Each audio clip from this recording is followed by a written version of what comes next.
उत्पत्ति अध्याय 12 वचन 2 और 3।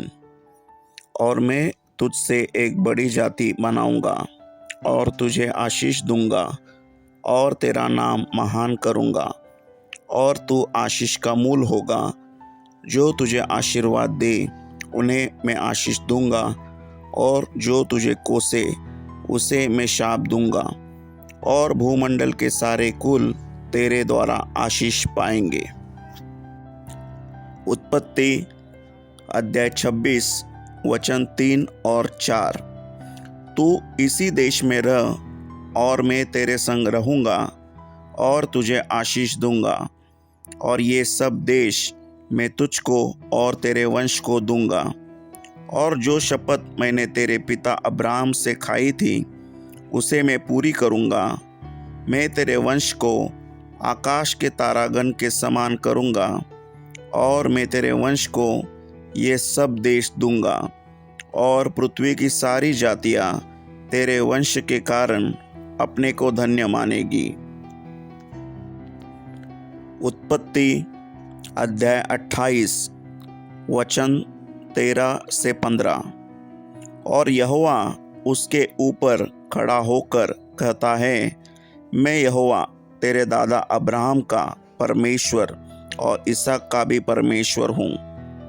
जिस भूमि पर तू लेटा है उसे मैं तुझको और तेरे वंश को दूंगा और तेरा वंश भूमि की धूल के किनकों के समान बहुत होगा और पश्चिम पूरब उत्तर दक्षिण चारों ओर फैलता जाएगा और तेरे वंश के द्वारा पृथ्वी के सारे कुल आशीष पाएंगे।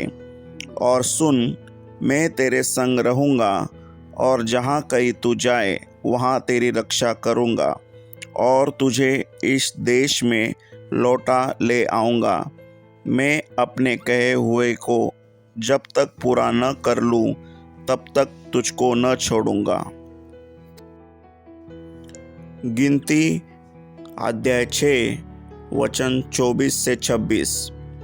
यहोवा तुझे आशीष दे और तेरी रक्षा करे। यहोवा तुझ पर अपने मुख का प्रकाश चमकाए और तुझ पर अनुग्रह करे। यहोवा अपना मुख तेरी ओर करे और तुझे शांति दे। व्यवस्था विवरण अध्याय 28 वचन 12। यहोवा तेरे लिए अपने आकाश रूपी उत्तम भंडार को खोलकर तेरी भूमि पर समय पर मेह बरसाया करेगा और तेरे सारे कामों पर आशीष देगा। और तू बहुतेरी जातियों को उधार देगा परंतु किसी से तुझे उधार लेना न पड़ेगा। भजन संहिता अध्याय 34 वचन 8।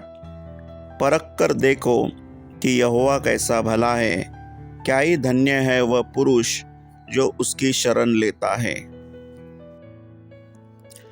यिर्मया अध्याय 17 वचन 7 और 8। धन्य है वह पुरुष जो यहोवा पर भरोसा रखता है, जिसने परमेश्वर को अपना आधार माना हो। वह उस वृक्ष के समान होगा जो नदी के किनारे लगा हो और उसकी जड़ जल के पास फैली हो।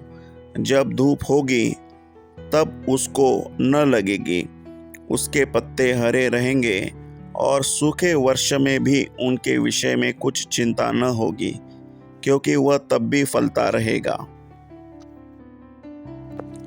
योएल अध्याय 2 वचन 24 से 27। तब खलिहान अन्न से भर जाएंगे और रसकुंड नए दाखमधु और ताजे तेल से उमड़ेंगे। जिन वर्षों की उपज अरबे नामक टिड्डियों और येलेक और हासिल ने और गाजाम नामक टिड्डियों ने अर्थात मेरे बड़े दल ने, जिसको मैंने तुम्हारे बीच भेजा, खा ली थी, मैं उसकी हानि तुमको भर दूंगा। तुम पेट भर कर खाओगे और तृप्त होंगे और अपने परमेश्वर यहोवा के नाम की स्तुति करोगे, जिसने तुम्हारे लिए आश्चर्य के काम किए हैं। मेरी प्रजा की आशा फिर कभी न टूटेगी। तब तुम जानोगे कि मैं इज़राइल के बीच में हूँ और मैं यहोवा तुम्हारा परमेश्वर हूँ और कोई दूसरा नहीं है। मेरी प्रजा की आशा फिर कभी न टूटेगी। इफिसियों अध्याय 1 वचन 3। हमारे प्रभु यीशु मसीह के परमेश्वर और पिता का धन्यवाद हो कि उसने हमें मसीह में स्वर्गीय स्थानों में सब प्रकार की आत्मिक आशीष दी है। फिलिपियों अध्याय 4 वचन 19। मेरा परमेश्वर भी अपने उस धन के अनुसार जो महिमा सहित मसीह यीशु में है तुम्हारी हर एक घटी को पूरी करेगा। आमीन।